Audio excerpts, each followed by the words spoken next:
trading saham itu judi. 1000% judi. Bahkan gue udah ketemu orang yang cerai karena istrinya ngeliat suaminya ngapain sih di depan komputer sampai tengah malam judi gitu kan.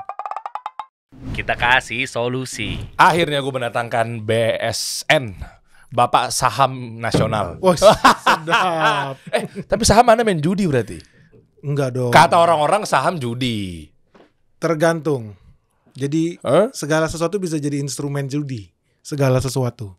Wow. Tapi the way you look at it, the way you play the game, kalau bisa bilang istilah para penjudi itu ya, itu adalah bagaimana cara lu mentreatment instrumen investasi itu. Contoh, tadi lu bilang saham itu judi. Ya oke lah, gue coba kontradiktif plus gue dapat dari netizen. Yes, gue bisa bilang tidak. Ketika lu melakukan saham itu, lu perlakukan sebagai instrumen untuk investasi. Sama seperti tanah, lu nggak bisa orang lagi judi tanah nih. Enggak. Ketika lu ngomong tanah, udah pasti orang, lu mau beli apa? Beli tanah. Oh, lu mau invest ya? Pasti dong. Langsung nyambungnya ke sana. Tapi kemudian ada orang pun yang tanah itu berspekulasi.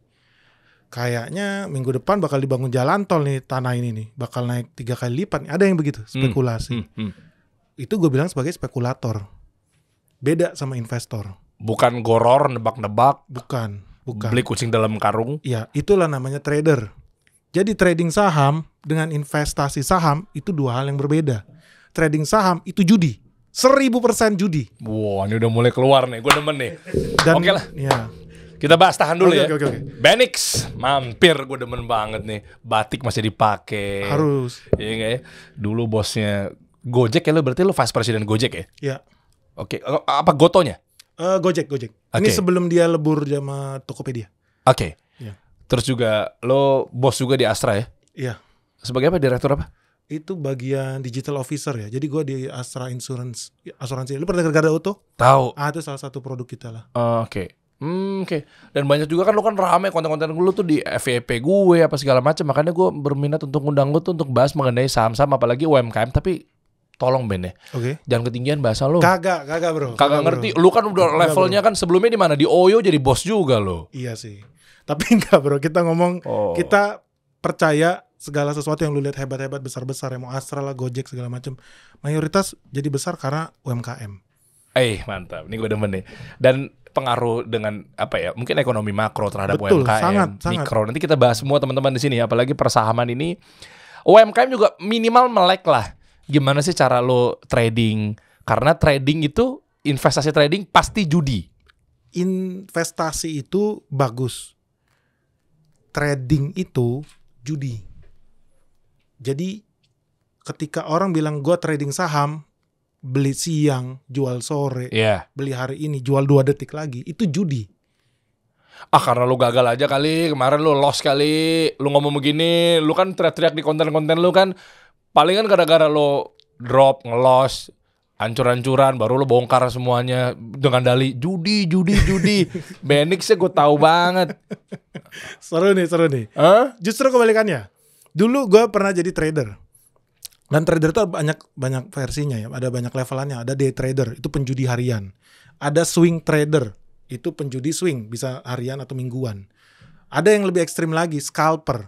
Itu penjudi detikan. Gue itu udah di level yang scalper. Wah. Ya bener kan, lu gagal baru lu jelekin semuanya. Nah, gue sebagai scalper, gue tidak gagal. Gue cuan 1%, 2% per hari. Buat gue itu gampang banget. Dan gue bisa membuktikan bahwa itu tidak baik.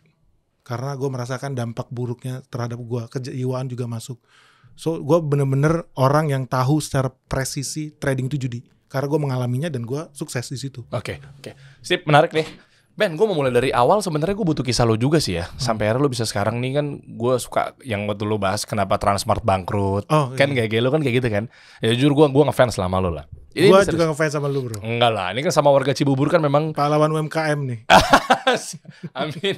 Ya mudah-mudahan membantu UMKM ya. Makanya gini, kenapa gue ngundang lo tuh ada banyak poin-poin ya. Termasuk yang mungkin teman-teman ada yang sekarang lagi tahu maraknya slot, judi, yang gitu-gitu lah ya. Forex lah. Gitu kan. Kalau Candy Crush tuh masuknya judi gak ya? Semi-semi lah.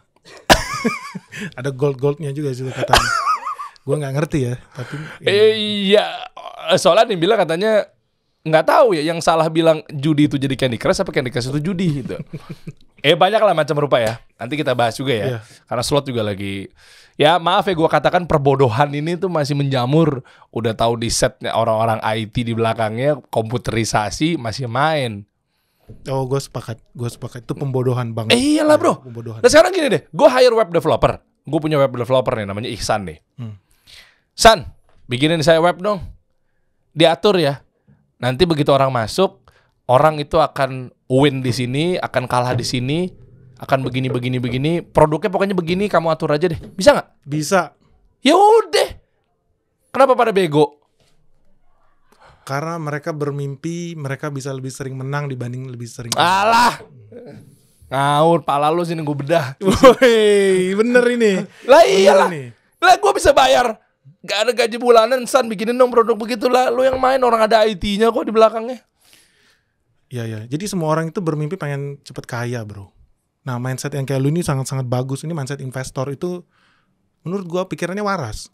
Gak mungkin lah ada lu bisa bangun istana dalam satu malam, kan gak mungkin. Wah, keren. Gak mungkin. Lu bertahap, ada stepping stones ya di situ. Pasti. Dan lu tipe investor sebenarnya. Gue bilang orang-orang kayak lu nih, pengusaha, UMKM, petani, itu jauh lebih gampang diajarin investasi yang benar. Karena mereka tahu gak ada segala sesuatu bisa instan, itu gak bisa. Wah. Gak bisa, ada proses. Proses ya. Proses. Oke, nah ini kalau ngomongin proses kan pas banget. Proses lu gimana sih, Ben? Sampai kayak sekarang lu udah digede-gede sendiri, akhirnya sekarang lu bikin perusahaan sendiri kan? Dulu kan gede banget kan, lu ada di perusahaan-perusahaan besar lo itu. Gimana sih, Ben? Awalnya gimana sih? Lu lulusan mana? Gue dulu di BINUS. Jadi gue ini orang gagal buat teman-teman ya. Jadi banyak orang si Benix ini hebat apa segala macem. Menurut gue enggak. Gue banyak melakukan banyak kesalahan. Makanya gue dapat banyak pelajaran. Kalau gue tidak lakukan banyak kesalahan, banyak kegagalan, ya mungkin gue nggak kayak sekarang ini ya. Gue nggak bisa bilang juga gue sekarang sukses. Ya mungkin bagi orang lain sukses lah. Tapi bagi gue sendiri ya masih banyak lah hal yang bisa kita lakukan, kita bisa berikan ya. Gue itu berangkat sebagai seorang programmer AI, Artificial Intelligence di BINUS. Oh, oke. Gue di BINUS mulai, tapi gue drop out, bro. Hah? Jadi buat teman-teman yang drop out jangan takut, jangan khawatir. Bukan artinya masa depan lu hancur. Sama sekali enggak. Jadi gue di BINUS, gue spesialisasi gue AI, gue programmer, gue masih bisa coding pakai bahasa Java, HTML, PHP, masih bisa. Nah, tapi gue nggak kelar, karena namanya juga anak muda ya. Gue waktu itu kan masuk BINUS dapat beasiswa. Jadi gue akui gue kuliah gue sembarangan. Dalam artian gue jauh lebih banyak habiskan waktu gue itu buat pacaran, main game, dan bisnis. Karena gue hobi banget bisnis. Gitu. Apa bisnis apa waktu itu? Zaman itu gue buka perusahaan logistik, transportasi hewan pertama di Indonesia. Modal dari siapa? Modal sendiri. Gue modal sendiri. Duitnya? Dari uang kosan gue. Jadi gue kadang-kadang ngekos tuh bayar telat 1 bulan 2 bulan, duitnya gue puter buat usaha. Untung ibu kos gue sama gue gak lihat ini ya. Nih catat nih, dekat mana lo ngekosnya? Di dekat Syahdan apa kan? Syahdan, dekat Syahdan. Kok lu tahu, bro? Tahu lah. Gue London School, nggak jauh-jauh. Tempat main gue juga binus juga. Iya. Di dekat Syahdan lah, di situ lah. Jadi gue ngekos di sana, duitnya gue puterin buat ke usaha logistik. Karena dan gue ini pengguna Kaskus. Lu pasti pengguna Kaskus. Iya, tahu. Jadi gue lihat ada tren di mana banyak orang mulai suka pelihara anjing, pelihara kucing, pelihara ular segala macam. Zaman itu ngetren lah. Tapi sangat susah. Kenapa? Karena banyak pembeli itu tinggal di Manado atau di Surabaya atau di Jayapura. Mereka nggak tahu gimana caranya bisa dapetin hewan ini. Nggak ada solusinya saat itu. Gua hadir lah memberikan solusi itu. Lu pengen beli ular dari piton dari Papua tuh yang bagus, reticulatus. Gue bisa kirim itu. Mau pakai pesawat, pakai mobil, pakai kereta, pakai kapal. Maaf nih, gue awam nih. Kan memang bukannya begitu ya. Tinggal kirim aja kan ada sistemnya. Oke lah, ada paketnya. Emang iya, kalau lu kirim handphone atau kirim apa gampang. Tapi kalau dunia hewan ada karantina, ada dinas peternakan. Oh gitu ya. Ada suntikan rabies. Oh, bukan kayak di dalam kardus terus dibolongin dikit biar bisa napas. Enggak boleh, itu enggak boleh. Oh, enggak gitu ya. Enggak boleh. Ada aturannya. Misalnya lu kirim kucing ya. Jadi pengalaman gue paling mahal, sekarang udah murah sih kucingnya. Dulu itu gue kirim Maine Coon. Rumahnya dari Karawaci, dia mau kirim ke Balikpapan. Dia nggak tahu caranya gimana tuh. Tapi harga kucingnya mahal, 150 juta pada saat itu. Satu ekor kucing saat itu mahal ya, 150 juta ya. Malah. Zaman itu, 2006. Kemudian gue beli Avanza second. Lagi-lagi investor. Iya betul. Bisa lu puter-puter tuh. Mobil box ya. Operasional. Iya. Selesai. Jadi Tapi dia hubungin gua, Ben, tolong dong kirim ini kita. Namanya juga anak kuliah nyari duit lah, pasti nyari duit di jajan kan. Gue puter cara, ya gimana caranya bisa nyampe itu ke sana. Gue akhirnya pelajari lah standar IATA. IATA itu kayak asosiasi penerbangan dunia lah. Oh, kalau kirim kucing itu tempatnya kucing itu harus bisa bergerak. Bergeraknya apa? Berputar 360 derajat, 4 kakinya kalau berdiri kepalanya nggak kena kandang. Gile. Harus ada air minumnya paling banyak cuma 2 sendok karena kalau kebanyakan dia bisa mabok. Gitu. Oh ya? Dan paling minimal 10-12 jam sebelum pengiriman dia harus puasa, nggak boleh makan kalau nggak muntah. Jadi banyak itulah, ada suntikannya lah, parvo segala macam. Ya gue spesialis itu, jadi gue tahu banget soal pengiriman. Ya lama-lama gue jadi tahu soal logistik. Dan saat itu ya gue satu-satunya solusi buat pengiriman segala jenis yang berhubungan dengan hewan. Gue jadi hafal, lalu kalau mau kirim Jakarta Surabaya margin gue gede waktu itu bro. Itu sebenarnya bayar cuma 150.000. Kirim bisa pakai 3 alternatif, laut, darat, atau naik kereta. Gue at the stage gue udah punya deal khusus nih sama Herona Express di peron 2 di stasiun kota. Cuman 150.000 Jakarta Surabaya, tapi gue cas itu 1.300.000. Gila. 1.300.000. Pedagang nih orang nih memang nih. Dan masih apal lagi loh. Masih jalan bisnisnya? Enggak, udah enggak. Ya kita bikin lagi yuk. Sekarang udah banyak kali ya. Udah banyak ya? Ya waktu itu gue mau scale up dealingnya sama dokter hewan lah, klinik-klinik. Gue yakin banyak yang mau, yang perlu. Cuman kayaknya kalau gue nggak salah waktu itu gue jual karena gue mau masuk bisnis baru. Jadi zaman itu waktu gue kan habis ya, gue kuliah ya. Tapi waktu gue habis bukan buat kuliah ya. Gue malah gue denger kayak percaya nggak percaya gitu. Maksudnya dengan ya kita tahu ya tampilannya dia gitu kan, ngejelasin sesuatu. Gue juga nontonin Benix juga gitu.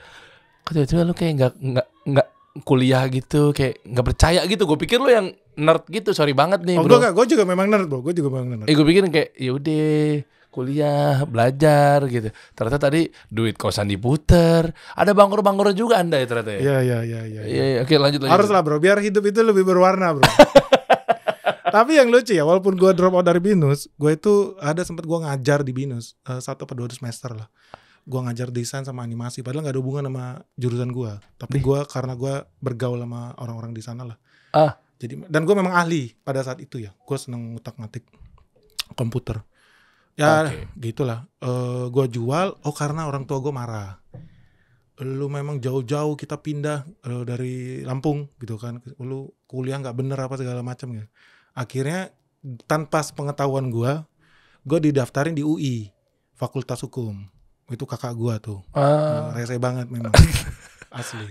Jadi gue lagi tiba-tiba ya nggak ngapa-ngapain. Gue lagi di Bandung, gue ngirim anjing waktu itu pemeranian, gue masih inget di daerah Buah Batu. Gue kirim, terus gue telepon, Ben, lu besok ke Depok ya? Ngapain gue ke Depok? Ya lu ada tes tuh di Depok, datang aja lah pokoknya, lu datang. Ya kak, namanya juga kakak gue. Gue datang rupanya tes masuk UI. Gila di prank begitu lagi. Gue juga enggak. Ya kalau nggak siap kan, bukan berarti UI-nya nggak bagus ya. Meskipun ada yang masih bangga sih jual alma mater UI ya. Terus tes ternyata lulus. Jadi gue dites lulus. Wah, jadi harus kuliah nih gue nih. Lah terus kenapa ya? Bagus lah. Jadi harus kuliah nih gue nih. Masa begitu orang tua lu, Ben? Tapi kan lu kalau udah kenal duit jadi malas sekolah. Biasanya begitu orang. Tinggalin kuliah. Ya. Nah, kan sekarang kita ngobrolin soal orang tua nih kan. Jadi orang tua udah marah-marah. Ya udahlah. Akhirnya gue jual sama ada seorang dokter hewan tuh deket pintu tol di daerah sana. Ben, gue beli aja di usaha lu gini-gini. Ya nih sistemnya ini lu pakailah sekarang, nih kontak-kontak gue, ini logistiknya, kurirnya, darat, laut, udara. Semuanya lah, kontak di airline juga ada, gue kasih silakan. Gue kuliah lah di UI, ambil hukum. Nah itu disitulah gue ngerti apa kata temen gue. Kenapa? Karena ketika gue kuliah di hukum UI itu bro, gue itu nggak pernah nyatet. Wah, gue nggak pernah beli buku. Lah kan hukum susah bro. Nah tapi entah kenapa IPK gue di atas 3 terus. Bayar? Gak bisa sih bro di sana bro. Jadi gue baru ngerti.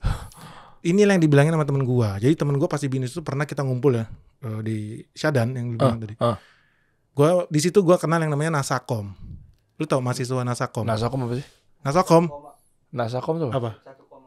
Nasib 1 koma. Nasib 1 koma. Iya. Jadi di angkatan gue satu-satunya mahasiswa yang bisa punya IPK 1 koma. 1 Satu-satunya bro.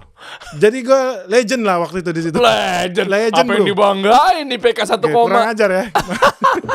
Iya. 1 koma. Nah, ada temen baik gue. Nggak, entah kenapa temen baik gue pinter-pinter semua ya.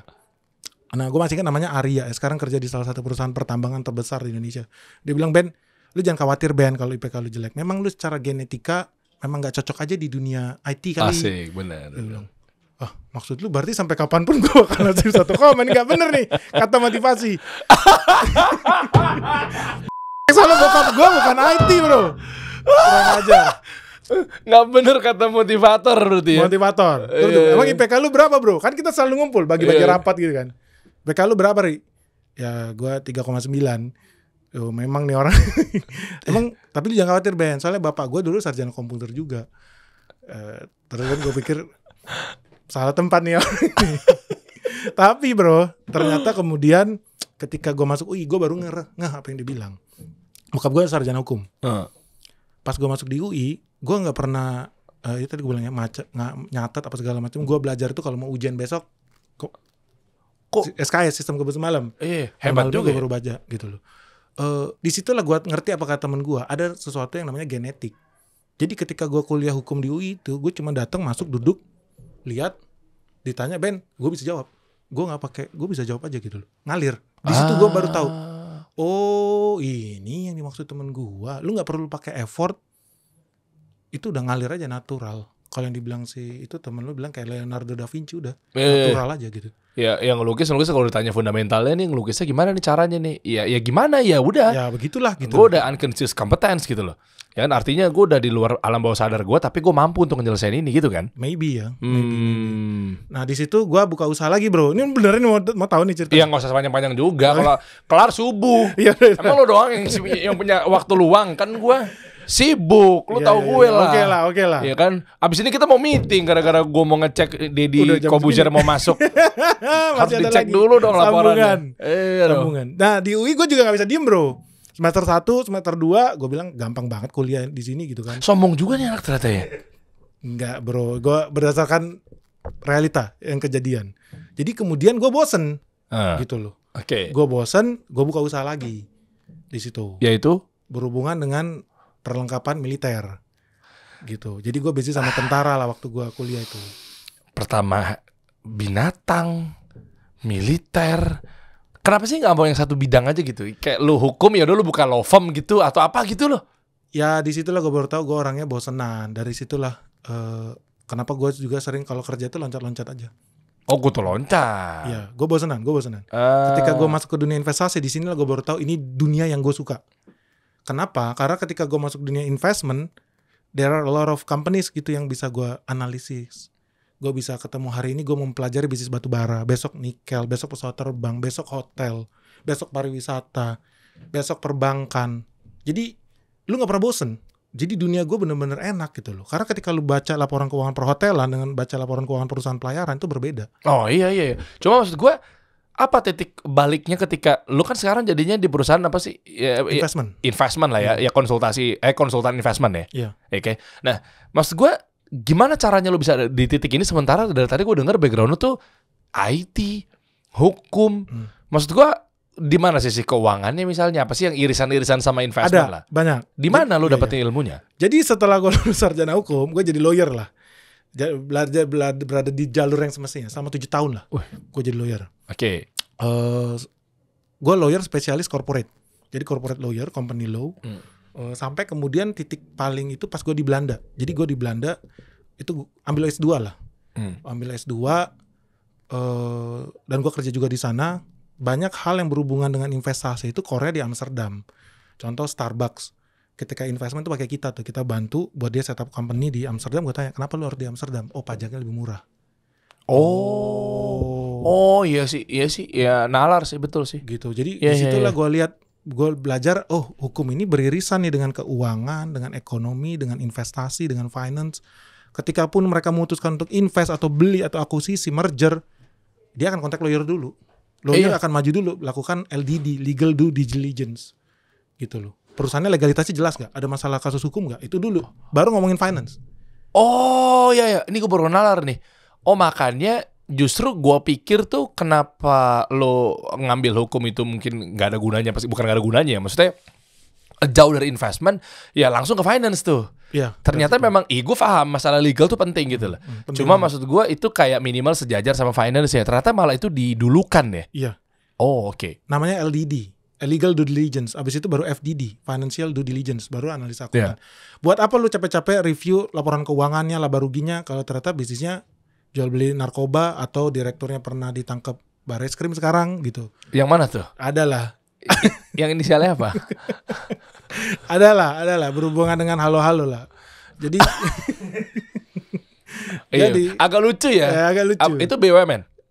Swasta. Swasta ya? Iya, Oh soalnya kalau tapi- BUMN lucu juga. Kemarin kan ada juga tuh yang ketangkap ternyata jaringan ISIS ya. Oke. Oke, ada juga memang begitu.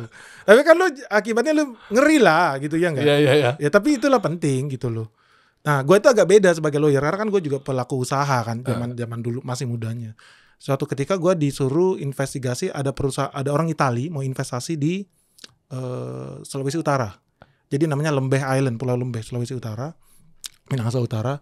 Nah kalau lawyer-lawyer lain cuma lihat dokumen aja, mana suratnya, sertifikatnya, izinnya. Dia mau beli resort buat diving terkenal di zaman itu Oh oke. di sana. Kompetitornya Wakatobi lah. Oh oke. Ya pernah dengar kali Tahu, Wakatobi. Nah, tahu. dia kirim gua gitu loh. Ben ini periksa dong dokumen gini-gini. Oke, approve ya Ben, biar kita jalan nih. Lu approve. Oh enggak dulu dong. Lu kalau sama gua harus cek. Wih keren. Enak aja lo gitu kan. Jangan dulu bos. Maksudnya apa Ben? Gue kesana, gue mau terbang. Jadi gue pergi ke sana ke tengah hutan di atas gunung, baru nyampe resortnya pinggir pantai. Literally gue lihat bangunannya gimana, strukturnya, betul ada customer, laku atau enggak, ada karyawannya enggak gitu. Dia gue bilang enggak, ini zongi jelek. Kenapa? Karena pas di sebelah resort lo, ternyata ada orang buka lagi bangun pabrik sarden. Udah pasti bau amis tahun depan. Udah pasti orang nggak mau nginep dong. Gile. Gitu bro. Lo deteksinya cakep banget ya. Menurut berarti. gua harus begitu. Karena rata-rata lawyer itu ya cuma terima oke dokumen resmi kelar jalan. Dia nggak peduli realitanya ini zong apa scam enggak. Kalau gua peduli sama klien gua. Klien gua marah-marah. Ah lu Ben gua bayar mahal lu gini-gini ujung-ujungnya nggak jadi deal padahal gua pengen beli itu. Enggak bro itu jelek. Mendingan lu kalau cari yang lain lah gitu. Oh iya, tapi kan bukan berarti harus dibalikin juga. Ya kan dia ngundang atau mungkin pakai jasa lo kan sebagai advisor kan. Iya. Nah, artinya kan ya fair udah dibayar ya. Kan lu tuh dapat decide gitu loh. Lu dapat putusan. Iya dong. Mungkin kalau lu udah bayar terus tiba-tiba duitnya dibalikin lagi apa segala macam atau minimal lu nggak bayar dan lu kan nggak dapet jasanya dia juga. Enggak gua dibayar $15,000. Nah, lu udah bayar kan? Iya. Ya maksud gua kan gua udah bayar lo nih kan tahu kan gitu-gitu kan. Kok ternyata lu Kalau nggak jadi deal. Nah gak jadi deal kan. Lah justru itu ilmu loh. Coba kalau lo paksain, bisa jadi mungkin gara-gara ada pabrik tadi bau amis apa segala macam orang jadi nggak betah untuk liburan di situ. Pastilah. Iyalah. Belum limbahnya kan. Tapi ya dia marah-marah sama gue lah. Akhirnya partnernya, kayak lu kan ada partner bertiga. Partner bilang, udahlah kalau gitu. Kalau lu gak mau, ya gue gak mau. Si Benny bilang enggak kan gitu. Dengan 4 lah dia. Akibatnya salah satu pemegang saham dia berusaha jalan sendiri ke sana. Ya sampai sekarang gak buka-buka itu. Gitu. Emang pakai ilmu. Ya kan di Islam udah ajarin kita jangan beramal tanpa ilmu. Itu ilmu tuh diutamakan, serahin nama ahlinya. Itu poinnya. Betul. Jangan pernah beli kucing dalam karung. Sama seperti investasi. Lu mau beli apapun jangan pernah beli kucing dalam karung. Bedanya sama investor sama trader apa? Trader tuh nggak tahu barang apa dia beli, dia bisa jual beli, tapi dia nggak pernah tahu. Dia nggak pernah riset perusahaannya profitable, laba ruginya gimana, manajemennya seperti apa. Tapi dia beli. Nanti sore dia jual. Itu bukan investasi, itu judi. Beli kucing dalam karung. Investor sejati dia akan cek perusahaan itu gimana, backgroundnya gimana, recordnya gimana, foundernya seperti apa. Begitu. Nah itu yang gue lakukan dari zaman dulu gue masih jadi lawyer gitu. Oke. Coba kita cek dong postingannya yang bahas lu masalah trading yang kayak gini-gini nih. Waktu itu ada, gue mau baca komen-komennya. Gue lupa lagi waktu itu thumbnailnya yang mana ya? Yang tentang masalah judi. Akhirnya gue baca komennya parah. Ya tadi salah satunya gue tahu ada yang komen yang ala, bilang aja lo loss, bilang aja lo gagal, bilang aja lo kalah, bilang aja lo drop. Itu kan gue baca komen-komennya. Ya, karena lo bongkar itu kan. Iya, sebenarnya nggak bongkar lah, itu nalar aja lah. Iya. Nggak ada yang dibongkar. Iya, bukan bongkar sih, lebih kepada lo penekanan di situ bahwa kayak nih lu sadar deh. Iya. Masa sih lu nggak tahu, masa sih lu nggak logis gitu kan? Ya mana sih, gue lupa lagi thumbnailnya. Gue ketemu di FYP aja, ketemu di ini ya. Gue lupa lagi. Tapi ini kenapa trading itu judi? Trading itu kan bahasa Inggrisnya berdagang. Iya bener. Lu tahu dagang? Gua kasih tahu lu dagang. Gua punya temen pedagang mobil bekas. Yang namanya pedagang mobil bekas, sekali lihat, dia udah bisa lihat, Ben ini mobil Fortuner udah habis kecelakaan, Ben. Setengah bodi habis nih. Ini dilas, disambung nih sasisnya. Itu pedagang, dia tahu barang apa yang dia beli, dia tahu barang apa yang dia jual. Sekarang gua tanya lu yang ngaku-ngaku trader, karena menurut kamu sebesar Oxford yang namanya trader adalah pedagang. Lu tahu nggak lu beli saham BWSSR itu perusahaan apa? Perusahaan jual cendol apa jual semen? Atau lu beli ASI, air susu ibu. Lu tahu nggak dia jual ASI merek apa? Banyak orang beli saham itu tidak tahu apa yang dia beli, dia trading, ngaku-ngaku pedagang. Padahal yang namanya pedagang, dia mengerti barangnya seperti apa, mereknya seperti apa, pabriknya dari mana, kerusakannya di mana, diskonnya di mana. Itu yang namanya pedagang. Stop lo. Oke.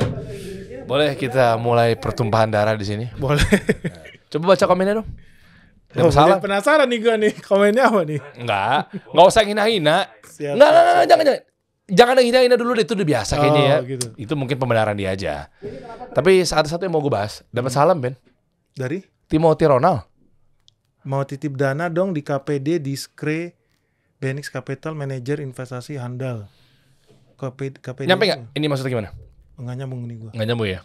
Jadi ya kalau kata netizen sih komen-komennya ternyata ada yang kesenggol, ada fansnya Timothy nyerang balik ke sini karena kan mungkin dia itu suka invest, dia itu suka trading dan lain sebagainya. Baca aja komen-komennya. Terlepas dari beneran apa enggaknya ya, tapi kan netizen kan carut marut tuh, disclaimer. Maksud gua, ini. Baca komen-komennya dong. Lu nggak baca komen-komennya? Si paling manajer ya bang. Oke, bawa lagi. Mana ya? Hajar bro.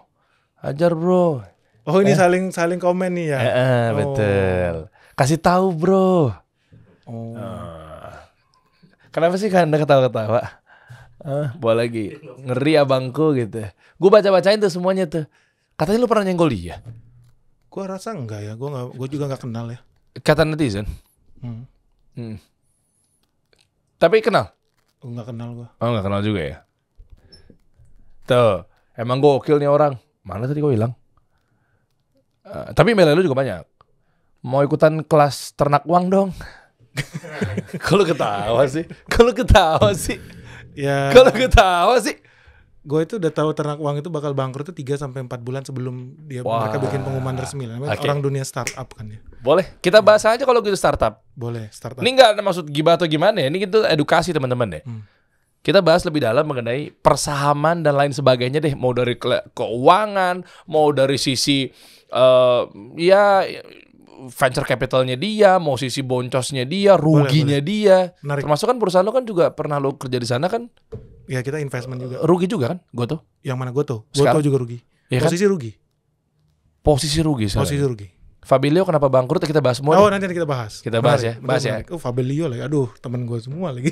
Iya kan lo harus fair. Ya nggak apa-apa. Kita Lo ngomong objektif. bahas. Gue juga pengen tahu juga sebenarnya kalian lo tuh sedalam apa. Kan siapa tahu nanti ada banyak orang-orang yang mengukur bahwa ternyata valuable banget emang Benix kita kerja sama. Kita nggak perlu diukur orang, kita udah tahu diri sendiri lah. Gile. Iya memang leher ke atas, ilmu, jatuh bangun, ya kan lu punya duit, cashnya aman dulu nih. Belajar surplus dulu. Betul. Ya, kayak gitu-gitu kan. Harus pakai uang dingin, lu nggak bisa pakai uang panas. Ya kayak gitu-gitu tuh. Makanya, nah ini kita bahas juga sekalian. Nanti ya, sampai lu kasih tahu, mungkin kasusnya berbeda dengan Fabilio apa segala macam. Atau mungkin kalau lu berani bicara juga mengenai Goto, kenapa rugi dan lain sebagainya. Lu bisa share ya intinya, dengan pola-pola seperti ini kan, UMKM juga berarti harus melek keuangan ya. Wajib. Nah, lu melek bisa share keuangan, melek pembukuan. Nah, coba lu bisa kasih tahu nggak gimana caranya mereka dan sewajib apa sekarang gini Ben, UMKM, oke. Sekeuangan apa? Dia mikir gimana caranya yang penting besok gue bisa dapat modal lagi untuk belanja ke pasar. Gue dari yang paling UKM deh, nggak usah pakai M-nya, nggak usah pakai menengah deh, kecil dulu deh. Mereka kan mindset begitu kan. Jadi yang penting gimana caranya ya gimana ya? Cash flow aja deh, mereka masih nanya cash flow itu apa bang? Itu dulu deh. Ya oke lah, kita ngomongin paling kecil dulu deh. Gue nggak merendahkan. Masya Allah UMKM yang sekarang pinter-pinter. Ya betul. Tapi kita berangkat dari kecil biar fair dong. Kayak gitu-gitu tuh. Jadi yang penting gimana caranya gue dapat untung sekian, besok gue bisa belanja lagi. Bahkan belanjanya ada yang sampai ngutang tuh nggak lo? Ya ada. Maaf ya ada rentenirnya. Iya banyak. Tahu kan lo? Kayak gitu-gitu kan mesti ngambil di sini. 300.000 buat modal tuh, dia harus pinjam dulu. Kayak gitu-gitu tuh, lu pikirin dari sisi apa nih? Keuangan yang kayak gimana yang mereka harus, oke, gue mau belajar keuangan, oke, siap gitu. Gimana tuh maksudnya? Ya, jadi ini gue ngomong secara fundamentalnya ya. Jadi fundamentalnya kalau kita ngobrol soal investasi atau ekonomi skala mikro, itu ada 5 pilar sebenarnya yang penting buat orang itu tahu dan belajar. Kalau di Belanda dulu ini diajarin di SD. Pertama apa? Saving. Lu harus punya mindset nabung. Beli yang lu perlukan, yang lu butuhkan, bukan beli barang yang lu inginkan. Iya. Ini jadi lu punya pelajaran bahwa gua harus saving. Jangan dikit-dikit punya duit beli celana baru, handphone baru, nggak ada hubungannya itu. Lu saving dulu. Lalu yang kedua, lu baru belajar yang namanya lending atau loan. Bahwa utang itu nggak serta-merta haram atau jelek selama lu gunakan buat hal yang produktif. Tapi lu nggak tahu ini hal produktif atau konsumtif kalau lu megang duit aja nggak bisa. Lu harus belajar saving, belajar megang duit. Jadi lu bisa tahu ketika gue mau loan, mau minjem duit itu untuk hal yang produktif gitu. Tapi banyak orang nggak bisa pegang duit. Yang ketiga, supaya untuk lu bisa tahu kapan gua harus saving, kapan gua harus lending, loan. Yang ketiga, lu harus belajar yang namanya budgeting. Oke. Budgeting ini penting, pencatatan. Nggak peduli ya usaha lu mau 1 triliun kek, atau 1 miliar kek, atau 1 juta rupiah kek omzetnya per hari. Lu harus belajar namanya budgeting. Nggak mungkin lu bisa jadi pengusaha sukses kalau lu nggak ngerti akunting, lu nggak ngerti laba rugi, nggak ngerti berapa pengeluaran lu buat beli barang hari ini, berapa penghasilan lu hari ini, berapa yang lu butuhkan 1 bulan lagi. Nggak bisa, lu harus mau dan peduli. Gue lihat banyak kok pengusaha-pengusaha bebek, ada bebek Mas Budi itu dari Semarang. UMKM bro, cuman 1 lapak tadinya. Sekarang udah ada lebih dari 200. Lu datanya dapet dari mana? Karena gue mau ambil franchise-nya. Pas waktu dia cuma punya 2 cabang. Sama dia nih, survei kemana-mana. Kelihatannya itu di GoFood-nya? Pas lu lagi di Gojek? Enggak. Memang gue kesana, gue selalu keliling Indonesia. Jadi gue selalu lihat usaha-usaha yang bagus, yang lancar. Ya gue pengen invest gitu. Oke. Gitu. Kebetulan kita ada pabrik di dekat Semarang itu, ternyata banyak karyawan kita senang makan ke sana. Jadi gue, ini berarti enak banget ya. Ternyata gue coba, enak banget ya. Gue bilang, ini bakal jadi dewa nih bentar lagi nih. Gitu. Oke. Sekarang pas gue datang ya, dia 1 cabang itu omzetnya per hari itu sekitar 2 juta lah. Per hari ini cabang yang sama itu 7 juta per hari. Gila bro. Gila. Lu kali aja 200 cabang. Kan luar biasa ya. Dan kalau ditanya kuncinya apa?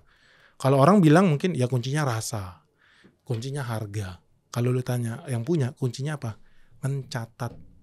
Lu tahu barang masuk, lu tahu barang keluar, lu tahu gaji karyawan, lu tahu pengeluaran lu, itu kuncinya. Lu harus mencatat. Sesimpel meskipun debit kredit, saldo gitu doang nggak masalah ya? Nggak masalah. Nah, itu nih buat UMKM kan kadang kayak gitu aja tuh catatnya di kertas kardus bekas Indomie gitu loh. Lu nggak bisa track karena dengan lu mencatat lu bisa tahu ternyata berdasarkan data tahun lalu penjualan gua di setiap bulan Ramadan naik 300%.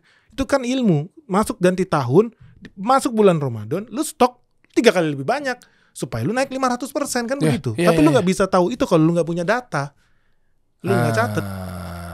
Gitulah. Very simple sudah, tapi orang harus lakukan itu sih. Susah sih. Orang harus lakukan. Iya, maksudnya nyatat itu kan kadang dia lemahannya di situ gitu. Makanya atau enggak mereka nggak punya satu wadah yang buat pencatatan yang bagus sih tentang laporan keuangan. Coba kalau teman-teman pakai Makari Jurnal. Makari itu bagus. Kita juga pakai Makari kok. Saya keren.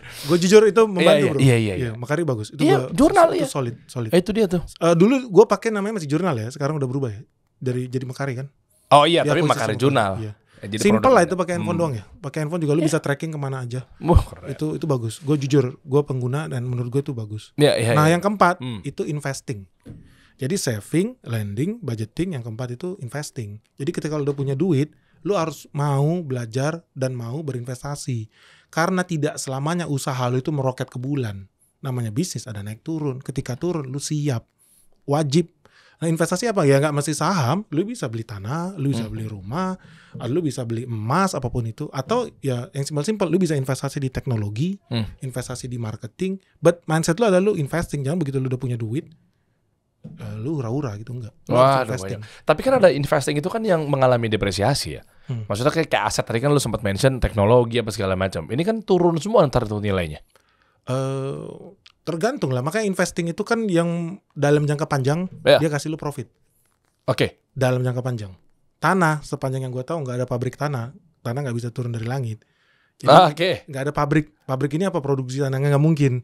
Jadi tanah sampai kapanpun adalah investasi yang bagus, kecuali hilang karena longsor ya. Jadi tanah lu angus gitu. Udah itulah salah satu hilang ditelan gempa bumi. Udah. Jadi potensinya buat lu loss itu enggak lah. Dalam jangka panjang tanah itu sangat-sangat bagus. Sama investasi di saham yang bagus. Misalnya tadi lu ada buka Goto misalkan. Goto bagus atau jelek kembali ke lu. Lu pakai Goto nggak? Lu pakai GoFood nggak? Lu pakai GoSend nggak? Kalau lu nggak pakai, menurut gue jangan, karena lu nggak bakal tahu bisnisnya. Lu jadi kayak beli kucing dalam karung. Oke, dan why-nya kenapa gue harus naruh atau main sama Goto gitu misalnya? Lu harus punya belief di situ, keyakinan di situ. Misalkan gini, kalau gue ditanya, gue nggak bisa bilang gue beli atau enggak. Ya, tapi kalaupun gue beli, kalaupun gue beli, yang gue believe adalah bank terbesar di Indonesia, namanya Bank BCA. Valuasinya di atas 1 kuadriliun. Yeah. Itu nasabahnya cuma 40 jutaan bro. Oke. Jadi bank terbesar di Indonesia. Kita ngomong yang kecil-kecil ya kayak Permata, NSP gitu. Itu cuma di bawah 15 jutaan lah. Nah, cuma dengan 40 jutaan nasabah lu bisa jadi bank terbesar di Indonesia. Lu tahu user Gojek berapa? Lebih dari 120 juta user. Wah, nggak. Kemungkinan besar. Wah. Dia pakai GoPay juga. Jadi orang kalau ditanya bank terbesar di Indonesia, gua rasa bukan Bank BCA. Kalau lu lihat lebih dalam, bank terbesar di Indonesia GoPay. Dari sisi nasabah. Bukan terbesar. Bukan Starbucks. Starbucks. Lah bener kan Starbucks juga gitu. Bisa. Starbucks Kalau cardnya. Starbucks itu gede karena di dunia ya. Kalau di Indonesia Starbucks kan bisa dihitung. Iya kan dia dengan Starbucks cardnya itu kan. Iya. Dia jadi bank kan. Ini ngomong di Indonesia ya. Oke. Kita ngomong bank terbesar di Indonesia pasti bukan Starbucks. Karena gue yakin tukang ojek di Pengkolan sana tuh deket Mall Gandaria tuh gue yakin nggak minum Starbucks tuh. Tapi kemungkinan punya GoPay. Iya. Jadi begitu. Gue yakin nasabah Starbucks dengan nasabah Gojek lebih banyak nasabah Gojek. Oh iya. Indonesia ya. Bukan dunia ya. Bukan dunia. Ya. Tapi meskipun rugi, nggak apa-apa kita main di situ. Gue nggak bilang main ya. Lu nggak bisa bilang main. Investasi itu bukan main. Investasi itu lebih ke lu menginvestasikan duit lu, jadi lu nggak bisa main-main dengan itu. Kalau trader itu bisa dibilang main lah. Tapi yang lu harus bilang ketika lu mau masuk ke Gojek adalah lu harus cek story-nya. Masih inline nggak? Contoh, hari ini mereka rugi, betul. Tapi pendapatan mereka naik lebih dari 90%. Gitu. Kenapa? Karena mereka ngurangin banyak cost. Dan ini gua rasa akan terus berlanjut. Loh, tapi kan itu kan other income hitungannya. Masa bisa dihitung langsung pendapatan? Contoh misalnya jual aset, contoh misalnya investment masuk, masa dihitung bahwa bukan dari investment. Kan ada juga kan, ya ada lah yang mungkin yang warna merah apa segala macam, yang katanya ini ada itu begitu tuh modelnya tuh. Padahal dapat duit suntikan dari pemerintah. Iya, ada tuh yang begitu memang. Gue udah tahan. Gue tapi kemarin bahas juga sama Yusak. Oh iya apa? Ya, tentang justru laporannya kita buka di sini. Oh gitu. Ya, kan ada other income kan masuk. Iya. Makanya kasih tahu pemerintahnya juga sekalian. Gue bilang kayak wah lucu ya ada dana masuk tuh tiba-tiba gitu kan. Dianggap profit lah ini barang. 57 T kan. Iya. Betul. Nah itu kayak gitu nggak? Lu bilang tadi misalnya kenaikan itu kan bisa dari lu jual aset, lu dapat investment dan seterusnya gitu gimana? Enggak. Kita ngomong Goto nih karena lu ada di situ juga. Spesifik. Karena menurut gue memang sebelum ini memang Goto itu pengeluarannya banyak banget menurut gue. Mereka overpaid salary, overpaid expenses segala macam. In fact ketika gue masuk ke Gojek tuh pertama kali, proposal yang pertama gue coret di depan meja gue adalah nilainya 1 triliun. Ini sampah ini gue banyak banget yang gue coret gitu. Jadi banyak banget pengeluarannya. Dan gue yakin makin kesini Gojek itu bakal tambah bagus, tambah bijaksana dalam mengeluarkan duitnya. Oke. Gitu. Dan itu harus dia lakukan karena apa? Momennya sama kayak Amazon. Amazon itu bisa turn around company-nya ketika dia punya produk baru namanya Amazon Cloud. Yeah. Terus ketika dia juga bisa charge margin dari marketplace dia. Tokopedia udah mulai ngecas sih sama UMKM. Kan banyak yang track juga. Tapi perusahaan memang harus lakukan itu supaya dia sustainable. Jangan lu pakai platformnya minta gratisan ya. Lu kira gratis bayar engineer, software engineer kan enggak juga. Gitu sih. Oke. Now the moment dia bisa nge-cut expenses, makanya ada beberapa saham, ada beberapa perusahaan yang ketika kita dengar dia lakukan PHK itu kabar baik. Kenapa? Karena pengurangan pasti biaya. Efisiensi. Iya, betul. Jadi mindset investor itu berbeda dengan mindset karyawan. Nah, ini catat teman-teman deh. Jadi ketika memang ada kita rugi gitu misalnya. Goto sekarang hari ini bisa dicek deh, coba deh. Goto coba dong. Cepet kali ya? Apa dia buat cepet kali? Nggak tahu, coba aja cek. Coba pencet Goto spasi saham. Coba. Goto spasi saham. Iya kan, maksudnya kan banyak orang mengira bahwa kayak rugi. Gue kalau bahas Goto juga komen-komennya gitu, lo sekarang bukunya rugi apa segala macam ya. Tapi kalau mindset lo investor harusnya nggak kayak gitu. Ketika ada berita layoff gede-gedean, berarti dia ngelihat bahwa kabar baik bener. Iya, expenses turun tuh. Betul. Poinnya kan itu mindset yang berbeda. Dan 96 bro. Iya 96. Iya 96. Dan kalau kita investor juga ya, kita itu nggak pernah lihat ini chart ini, candlestick ini, karena nggak ngaruh. Ketika kita investasi itu memang karena bisnisnya bagus. Kita tahu 5 tahun lagi 10 tahun lagi hari ini turun 20%, nggak ada masalah, kita beli lagi. Orang kita udah tahu 5 tahun lagi, 10 tahun lagi dia akan jadi seperti apa kan. Jadi hari ini gerak naik turun, enggak. Gue jarang buka aplikasi sekuritas, gue sangat jarang.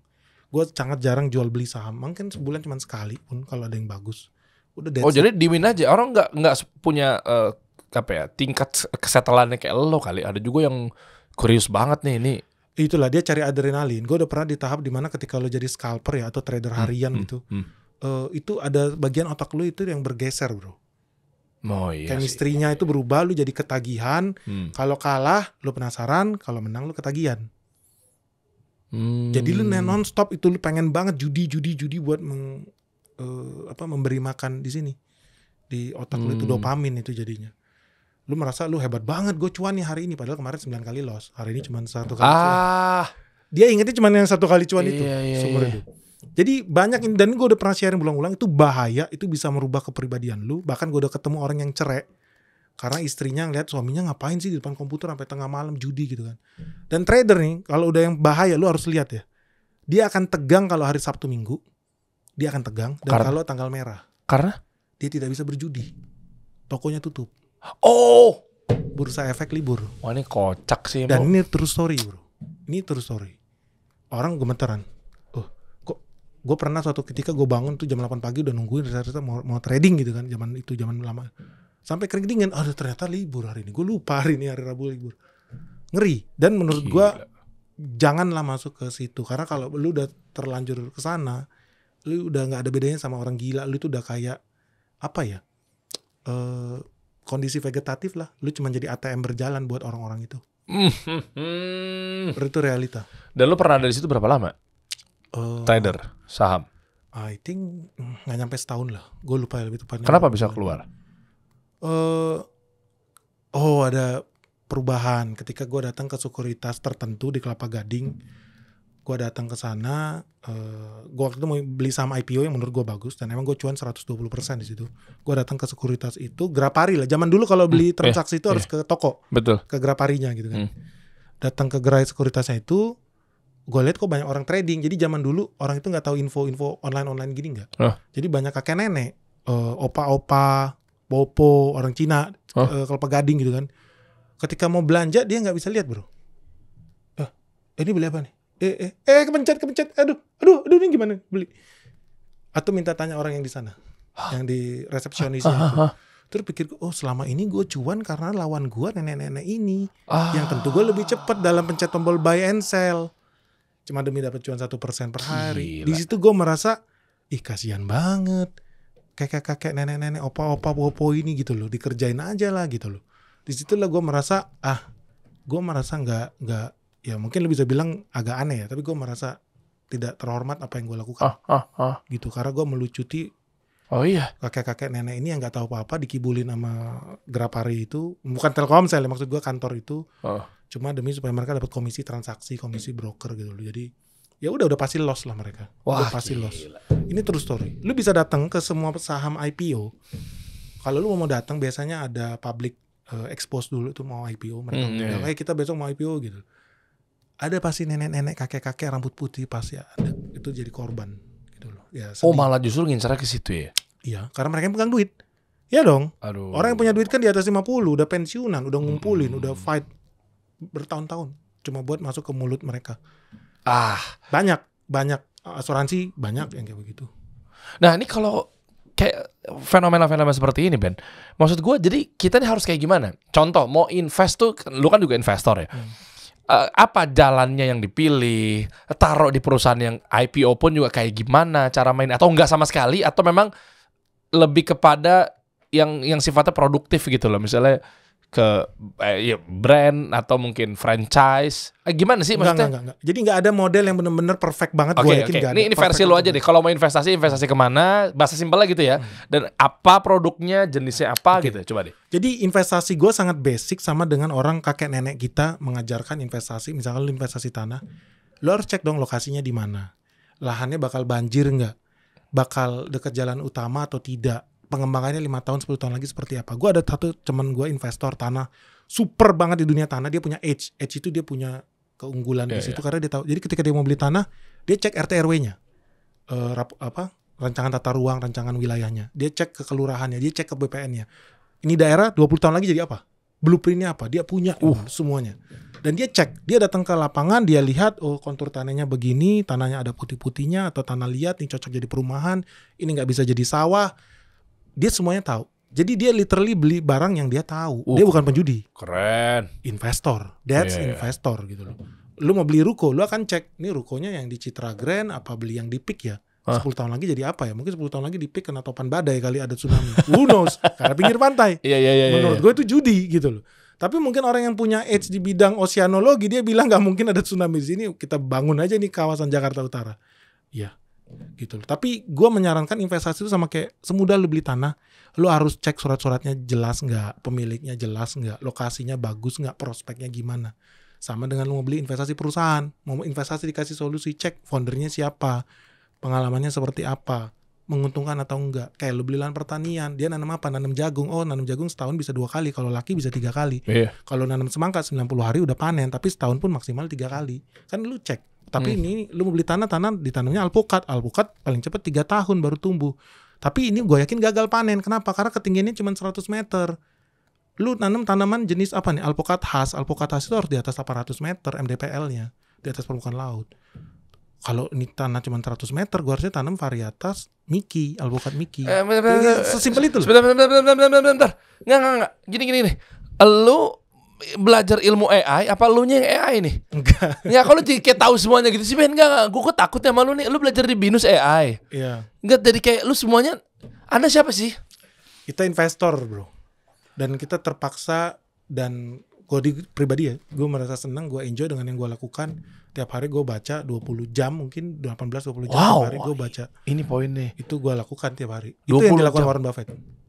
Dia bilang kalau lu mau jadi investor jenius, lu cukup baca minimal 400 halaman per hari. Wah, ya, kalau dia 700 halaman. Gue juga suka sih Warren Buffett. Oke, betul, lu sepakat ya apa? Gue sangat sepakat. Foto-foto yang dia pakai kan banyak musuhnya juga tuh. Iya, ya nggak apa-apa lah, nggak ada masalah. Ya, tapi kan terbukti di gue menjalankan pola dia. Cuan, itu aja. Simpel aja. Kayak ATM amati tiru modifikasi ya kalau di dunia UMKM. Memang dia bapak investor dunia sih memang sih. Gue hanya mereplikasi aja sih sebenarnya apa yang dia lakukan. Dia nggak beli kripto, gue nggak beli kripto. Simple. Berarti kripto salah ya? Ya kalau menurut dia salah, gue orangnya nggak ribet gitu. Berarti judi kripto ya? Menurut gue ya nggak ada fundamentalnya. Dan mayoritas orang itu cuma ngomborin, ya menurut gue scam aja lah, udahlah. Produknya apa ya? Nggak ada. Mereka bikin project inilah, project itulah gitu. Apa betul itu projectnya? Coba lu lihat tuh ada artis tuh jualan token. Tahu? Iya tahu. Mana barangnya? Yang ada ibu rumah tangga semua jadi korban gitu kan. Nggak ada tanggung jawab. Jadi orang bikin project-project palsu-palsu, mau bikin Candi Prambanan jilid 2, tapi ya kagak ada barangnya. Gitu loh. Pakai bikin token A, token B, token C, scam, jelas lu. Scamming tuh ya? Iya. Ponzi, jelas. Nggak ada fundamentalnya. Jelas deh. Berarti kripto Ponzi ya? I think so. Iya. Yang ini dong, Lukas dong. Menurut kripto gua, Ponzi. Kripto itu mayoritas Ponzi. Mayoritas. Berarti ada minoritas dong. Berarti masih aman dong. Enggak, tergantung utilitasnya.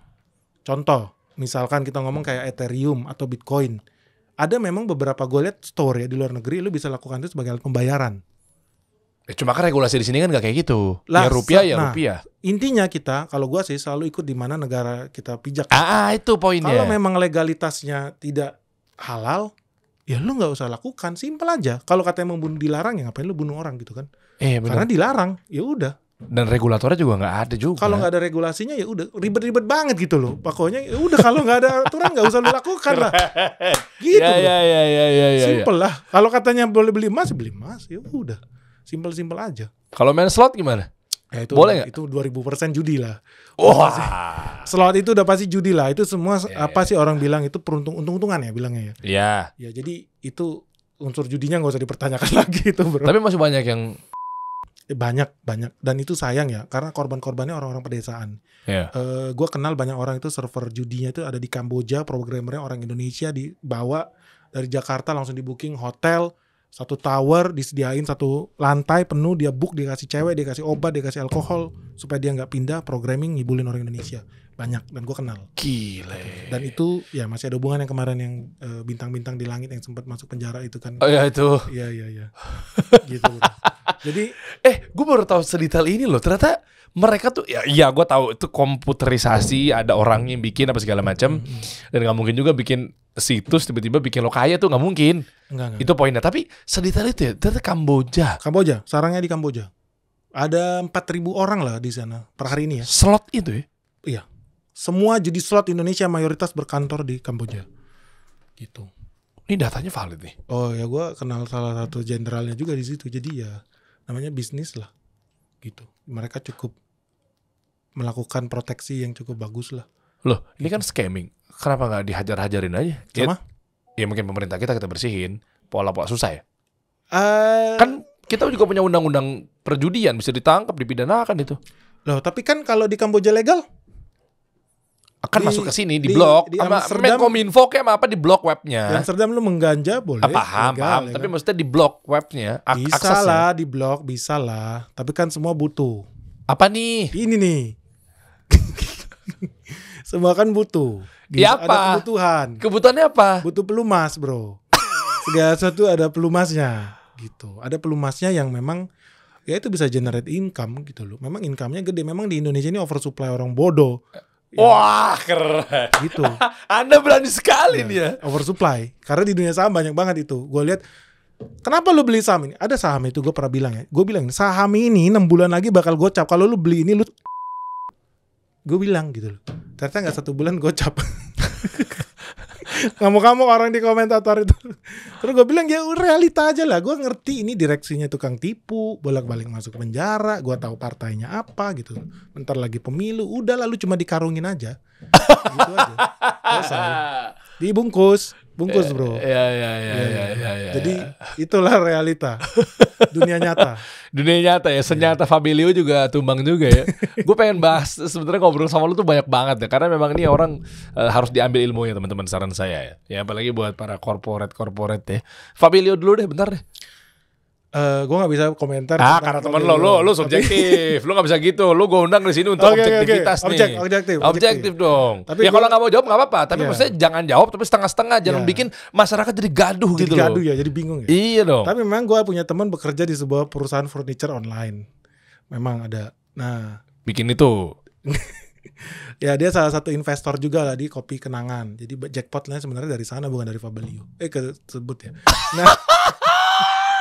Nah, kenapa menurut gua, lu tahu ya Fabilio itu punya kompetitor banyak lah di segmen ini. Ada Deko Rumah, yang warna hijau Tosca tuh. Hijau Tosca. Hmm. Mereka kayak gaya-gaya Ruang Guru lah, buka toko-toko offline di mana-mana gitu kan. Padahal nggak ada yang beli juga barangnya. Nah, Tuh. yang sedih itu apa gitu ya? Lu bisa bayangin nggak? Lu beli sofa dong di rumah lu? Sofa dong. Ya, Online apa offline? Ya online. Lu beli sofa lu online? Ingat nggak? Sebentar. Gua bukan sofanya sih. Kalau lampunya gua ada yang online. Make sense. Kita Karena ngomong kecil. living room ya. Iya, karena kecil. Sofa gua, ya gua sebut brand lah. Gua ke Informa. Karena lu mau tes, coy. Iya. Ya udah. Tapi gua fair, living room gua semuanya nggak online. Semuanya juga nggak offline. Gua bagi-bagi tuh. Sofa, rak, gue ke IKEA, gue ke Informa, gue ke S-Hardware. Yang gede maksud lo nanya? Iya, barang gede. Ya enggak lah, gue datang ke... Pasti lu pengen lihat lah barangnya kan. Iyalah, itu gue datang di Cibubur Square, Cibubur Times Square. S-Hardware. Iya, kan ada Informa juga. Ya, kawan lama grup itu guys. Ini bukan rekomendasi sahamnya ya. Apa? Tapi dia beli di Iya. S-Hardware. Oh gitu. Oh kawan lama lu ada situ juga rekomend. Enggak. Oh iya benar. Ada hubungan. Enggak, maksud gua Enggak, adalah maksud gue ke situ karena bini gue muter, bini gue ke Chat Time, Ini semua kawan lama pokoknya deh. Oke. Ya, gak apa-apa gue buka aja. Gak apa-apa ya. Ya kan. Jadi gue pasti rutinitasnya gitu. Gue bapak nih ke Ace. Habis ke Ace Hardware. Baru gue ke Informa. Bini gue katanya lebih suka ke Informa. Kalau gue ke Ace Hardware. Beda-beda lah ya taste-nya. Karena mungkin banyak cewek-ceweknya segala macam. Selesai. Gue belum kelar. Bini gue ke Chatime. Ya udah. Baru gue bawa anak gue ke Toys apa ya? Mainan itulah. Iya apa yang di Hook? Apa sih? Yang di Hook. Toys Di Hook. R Us ya. Toys Kingdom. Toys Kingdom. Iya, baru ke situ. Jadi gue lumayan suka karena gue warga Cibubur, gue lumayan suka ke situ karena kayak kompleks aja gitu. Gue suka gitu. Kalau ke mall ya Citra Grand dan lain sebagainya juga gitu. Cuma kayaknya di situ enak. Nah, Oke. Anyway. toko-toko online furniture itu, mereka hanya bisa sukses karena mereka berharap toko offline bangkrut. Menurut gua, kacamata gua, sampai kapanpun orang beli kasur, orang beli sofa. nggak bisa online bos. Behaviornya nggak gitu, customer behaviornya nggak gitu. Beda. Kalau lu jualan lampu ya boleh lah beli di Tokopedia ya kan online. Ya gue itu. Iya. Cuma kalau sofa, mejanya, raknya, bahkan bini gue ngajak ke Mitra yang gede tuh, yang ada dulunya Giant tuh apa namanya? Mitra 10. Mitra 10 ya? Iya, Mitra 10. Tapi yang bukan yang di sebelumnya, bukan yang dekat Yang dekat jembatan kan? Iya, Mitra yang 10. di dalam kayak swalayan gitu, ada Giant ya dulunya ya. Dulunya Giant ya. Iya kan? Mitra 10 tuh. Yang gede tingkat gede banget. Iya. Gue sama bini gue sering banget ke situ karena ini behavior yang harusnya lu lihat secara nampak dan lu nyobain. Betul, dunia nyata. Oh, ngerti gue. Berarti Fabelio itu berharap semuanya itu online. Which is gak mungkin. Nggak ada yang beli, bro. Gak mungkin. Tapi lu beli mie kuet ya mungkin gak online? Ya beli. Iya udah. Wajib gak offline?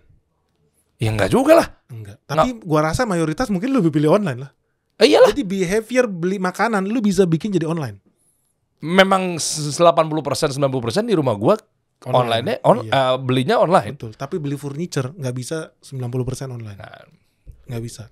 Hampir gue tuh ke online kan. Bini gue tetep, akhirnya gue kalah juga bener. Enggak lah, kita kesana aja lah. Tuh. Terus gue make sense. Iya juga ya. Karena gue mager, nyetir. Gue setuju. Gue kayak lu. Iya Mau kan? beli sofa, menurut gue online aja lah daripada pakai ribet gitu kan. Tapi enggak. Kita harus tes. Ya udahlah jadinya. Ujung-ujungnya kan pengambil keputusan terbesar istri lo. Warna gorden rumah lah, apalah gitu kan. Mereka harus tes karena Iya. perempuan itu begitu gitu loh. Mereka harus tes, mereka harus coba. Jadi menurut gua sampai kapanpun menurut gua ya S Hardware itu masih akan tetap ada bro. Menurut gua. Berarti berhasil juga tuh. Sampai kapanpun. Berat itu buat dirubah. Ya lu lihat aja IKEA bukannya tambah sedikit di bumi ini, tambah banyak IKEA. Iya. Artinya apa? Orang itu bener-bener kalau belanja itu pengen lihat. Experience ya. Iya. Ujung-ujungnya apa? Investor di Fabelio itu. Maksud gua investor Iya di toko-toko. Fabelio lah kan udah kesebut furniture juga. online, toko furniture online. Fabelio orang gue suka bahas juga kok tutup. Iya. Iya. Jadi ada investor yang taruh ke sana karena mereka mau belinya itu beli check out-nya. Check out size namanya. Jadi ketika lu belanja di Tokopedia itu banyak barang-barang receh mungkin harga 2.000, 5.000, 60.000, 30.000. Ketika lu check out dari GoFood, gua rasa range-nya di situ tuh di bawah 100.000 tuh mungkin ketika lu check out. Tapi kenapa mereka mau beli itu? Mereka mau beli tiket size. Ketika orang bertransaksi di Deko Rumah atau di Fabelio, harapannya ketika check out bayar 3 juta, 7 juta. Jadi GMV-nya gede. Jadi lu harus paham mindset investor 5 tahun lalu. Ngerti gue. Iya jadi, kan? Ya di GMV-nya di laporannya tuh cakep tuh. Iya, user gak usah banyak. Angkanya cakep tuh. Iya, jadi revenue-nya banyak banget nih 7 juta, 6 juta gitu loh. Tapi ya kali orang beli sofa tiap bulan. Ya gak mungkin coy. Tapi lu beli mie kuetnya tiap hari ya mungkin-mungkin aja. Iya. Tapi beli sofa, iya mungkin setahun sekali juga belum tentu. Iya kan? Enggak, gue juga. Oh lu setahun sekali? Enggak bukan. Maksudnya bener. Bener kan? Enggak mungkin segitu maksudnya. Nah itu kan realita ya. Kita ngomong investor kan kita ngomong keseharian kita ya. Tapi masa mereka orang-orang bodoh kan nggak mungkin. Mereka kan dibalikkan siapa? Venture capital siapa? Ada lah. Ada salah satu punya pabrik juga di Iya. pabrik kayu. Iya, masa mereka nggak kuratif satu, dan yang kedua juga founder-foundernya kan pasti kan mereka belajar. Mereka kan nyusun deck kan pasti sempurna, competitive landscape begini, proyeksi keuangannya begini, pasti kan gitu, demand-nya gimana, cara demand creation-nya kan pasti kan dibahas. Oke. Oh iya pasti dibahas ya. Jadi gue ngomong gini karena gue tahu banyak vendor yang nggak dibayar di Fabelio itu banyak banget. Lu jangan ngasal, ini ada data nggak nih? Enggak, ini beneran gitu loh. Nanti lu bisa kan lihat di PKPU-nya. Banyak orang yang nggak dibayar tuh minta ke pengadilan berapa buat dibayar kan. Yang nggak diperhitungkan adalah tadi bener kata lu, investor tuh begitu. Mereka yang nggak perhitungkan adalah ketika lu jual beli furniture, lu tuh stok barang mati. Ketika lu jualan GoFood, yang stok barang bukan Gojek, tapi restoran. Duitnya nggak mati di barang. Ya itu. Ini cash flow-nya babak belur. Ini berhubungan sama cash flow. Iya, gitu. Ini hancur sih emang. Ketika scale up terlalu cepat, lu produksi furniture terlalu cepat, tapi lu tidak bisa proses dan menjual dia secepat lu memproduksi itu, udah pasti akan ada masalah. Kenapa? Ya karena tadi orang nggak beli sofa tiap hari atau tiap sebulan sekali. Perputarannya nggak cepet ya. Iya. Gojek itu bagus karena dia masuk ke yang lu tiap hari makan, pasti lu tiap hari beli. Perfect.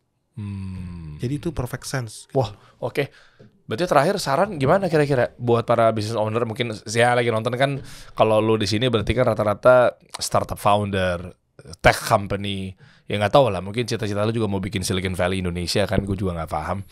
Tapi intinya saran lu gimana bro? Sebagai di ujung obrolan. Teman-teman di UMKM. Iya, misalnya mau bikin sesuatu, kira-kira mana yang fast moving, yang kenceng cepat, kayak tadi kan masuk di ranah makanan. Iya. Jadi gue bisa kasih satu kesaksian lah ketika gue di Gojek dulu ya. Ada satu mantan driver lah, sekarang udah jadi mantan pengusaha. Dia kan karena dia jadi supir ojek, makanya teman-teman jangan minder ya kalau profesi lu tukang ojek atau Grab gitu ya, jangan minder. Lu adalah orang dunia nyata yang bisa lihat, oh ternyata di daerah Wonosobo lagi laku ikan geprek. Lu orang yang tahu data real di lapangan, toko ikan geprek itu laku terus. Lu bisa buka usaha ikan geprek. Iya. Jauh lebih real dibanding investor Silicon Valley. Dia nggak ngerti ikan geprek lagi laku di Wonosobo, tapi lu tahu. Iya. Lu buka ikan geprek. Oh iya. Dia orang ini, mas ini, itu tadinya cuma punya satu toko dengan nggak ada meja, gerobak pinggir jalan. Sekarang udah punya hampir lebih dari 80 lah kalau yang dia pribadi ya. Lebih dari 80 cabang. Apa produknya? Ayam geprek. Ini zaman sebelum sekarang ini ya, zaman dulu lah. Oh karena dia tahu ya, bener juga ya. Maksud gue, kalau lu punya sense nalar yang baik, lu punya visi misi atau secara visioner yang kuat, mindset pengusaha, sebenarnya lu jadi tukang ojek itu, lu bisa ngukur, ya kan, lu bisa ngeliat behaviornya langsung, lu bisa ngeliat trafficnya langsung, kayak gitu-gitu kan. Lu tau lampu merah mana yang rame, perapatan mana yang... ya mohon maaf ya, meskipun nggak salah juga gitu ya, tapi ketika Anda cuma hanya berpikir gimana caranya untuk pulang tuh bawa uang buat nyenengin anak istri doang, wah coba Anda pikir-pikir dulu lagi deh. Ya sayang banget gitu waktunya ya. Iya kan, maksudnya lu keliling-keliling kayak gini nih, gue mau bangun usaha, gue keliling-keliling pakai kos gue. Lu pakai kos penumpang, lu pakai kos orderan. Enak. Nggak perlu ngeriset kayak gue lagi mau bikin bisnis ayam geprek ya. Minimal gue tuh keliling tuh canvassing tuh. Betul. Cek, iya kan? Hitung-hitungin tuh isi berapa yang datang. Iya kan?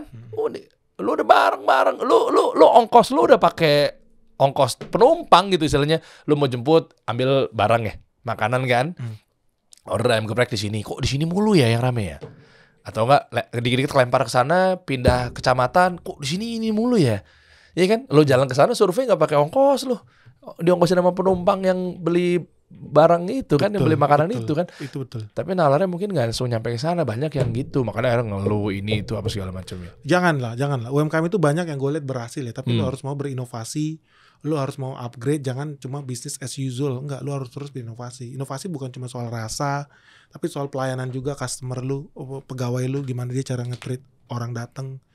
Gitu sih. Jadi menurut gua sih setuju banget, gua suka banget sama kasih solusi. Kenapa? Karena lu membantu real UMKM, real case tadi, real teman baik gue juga ternyata penonton dulu, gue juga kaget. Karena menurut dia apa yang lu sharing itu membantu buat dia di usaha dia, dan dia praktekkan. Dari tadinya usahanya rugi, boncos, gue saksi lah, gue lihat temen gue perjalanan dari awal sampai akhir, sampai hari ini, dari awal rugi sampai sekarang dia penghasilan dia di atas 10 M. Ya gue rasa sedikit banyak mungkin karena nonton channel lu juga gitu. Wah, thank you Ben. Jadi thank you. Jangan lu give up, mudah menyerah. Oh gue nggak ada modal, gue nggak ada. Gini lu, tetap intinya adalah dari lu sendiri ya. Lu bekerja, berdoa, lu bisa, percayalah. Sama-sama makan nasi kita. Lu yang nonton sama gue juga makan nasi. Gue bukan makan emas tiap hari, enggak. Nggak bisa bro. Atau makan janji orang? Enggak. Hah? Judi lagi Banyak nih. ya. Judi lagi nih ujung-ujungnya. Gila ya. Thank you, mudah-mudahan bermanfaat. Tapi yang pertama pasti atas izin Allah gitu. Alhamdulillah bisa nyampe sini titiknya kasih solusi. Nanti gue juga pengen ngobrol-ngobrol sama lu lah. Ini kan Siap bro.